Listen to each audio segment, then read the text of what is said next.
You know, Black Friday's coming. We gotta come up with something spicy, something fire, something sexy. We gotta come up with something. I feel like every single year we're giving away, one person wins something, two people win something, three people. I think this year, everybody that buys a car from Familia has to be a winner. How do we do that? What if we did like a spin the wheel kind of thing, where we put a bunch of prizes and the client who buys the car, they get to spin it and they get one prize. I love it. I think that's a great idea. What do you guys think we should give away? We can do spa day, dinner for two, car wash on us. I mean, what else? Let's do cash. People need money right now.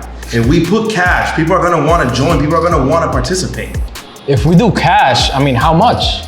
$1,000. $1,000? We get $1,000. You know how much is $1,000 right now? People can use it to pay their rent, pay their car note. $1,000 is a lot of money. But who gives away $1,000? What are they reading? All right, guys, you heard them. The easiest way to win is to buy a car. But if you're not in the market to buy a vehicle, no problem. Just like, comment, and share this post for a chance to win any of our prizes. And don't forget to follow us.